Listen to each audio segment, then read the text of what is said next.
আইনামা তাকুনু ইউদরিকুমুল মাউতু ওয়ালাউ কুনতুম ফি বুরুজিম মুশাইয়াদা। আল্লাহ সুবহানাহু ওয়া তাআলা আমাদেরকে তার পবিত্র কোরআনের মধ্যে জানাচ্ছেন, মৃত্যু যখন তোমাদের আসবে, সেই মৃত্যু তোমাদেরকে আলিঙ্গন করবে। সুদৃঢ় প্রাচীর ঘেরা কোনো দুর্গের মধ্যেও যদি অবস্থান করো, সেখানেও মৃত্যু পৌঁছে যাবে। যদি তোমার সামনে আকাশ পড়ে, সিঁড়ি লাগিয়ে যদি তুমি সেই আকাশ পানেও লুকিয়ে যাও, সেখানে গিয়েও মৃত্যু তোমাকে আলিঙ্গন করবে। মৃত্যুর হাত থেকে আমরা কেউ বাঁচতে পারবো না। আগামী 100 বছর পূর্বে আমরা এখানে যারা আছি একজনও ছিলাম না। আবার সামনে 100 বছর পরে আমরা এখানে যে কয়জন আছি একজনও থাকবো না। মৃত্যুর স্বাদ আমাদেরকে গ্রহণ করতে হবে।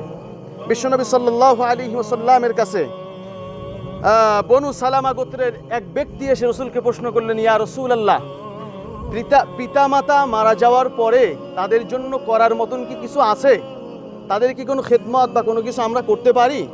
বিশ্বনবী সাল্লাল্লাহু আলাইহি ওয়াসাল্লাম বললেন, 5টি পদ্ধতিতে তাদের খেদমত তুমি করতে পারো। 1, আস-সালাতু আলাইহা।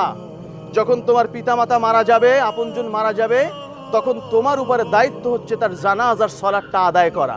আলহামদুলিল্লাহ আমরা সেটা করতে আসছি, 1 নম্বর দায়িত্ব পালন করলাম। দ্বিতীয়, নবীজি বলছেন, ওয়া ইস্তিগফারু লাহুমা। তার জন্য ইস্তিগফারের বেশি করে দোয়া করা, কারণ তার কর্ম বন্ধ হয়ে গিয়েছে। এখন আমরা যারা আছি, ছেলে মেয়ে স্ত্রী সন্তান যা আছি, আমরা তার জন্য দোয়া করব, আল্লাহ যেন তাকে মাফ করে দেয়, আল্লাহুম্মা আমিন।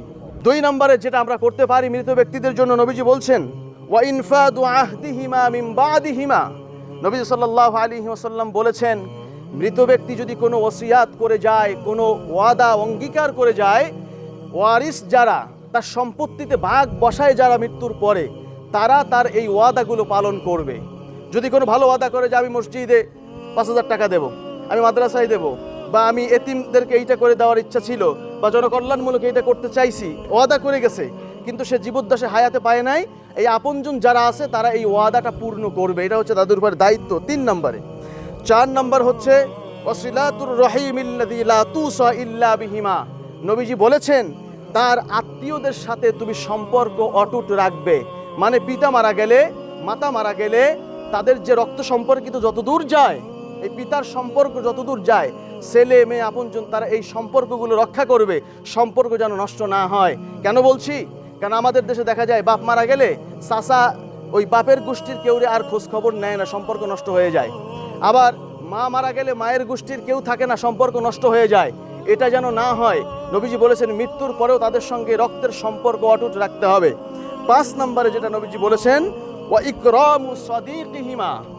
পিতা মারা যাওয়ার পরে, মাতা মারা যাওয়ার পরে তাদের বন্ধু বান্ধবদেরকে পিতা মাতার চোখেই দেখতে হবে, তাদেরকে ওভাবেই সম্মান করতে হবে।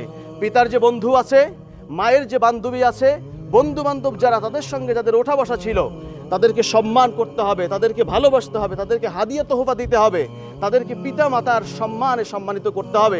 নবীজি বলেছেন, মৃত ব্যক্তির 5টি পদ্ধতিতে আমরা এভাবে উপকার করতে পারি। আল্লাহ সুবহানাহু ওয়া তাআলা এই 5টি পদ্ধতি মনে রেখে তাদের জন্য করার তৌফিক আল্লাহ আমাদেরকে দান করুন। সকলেই পড়ছি আমিন।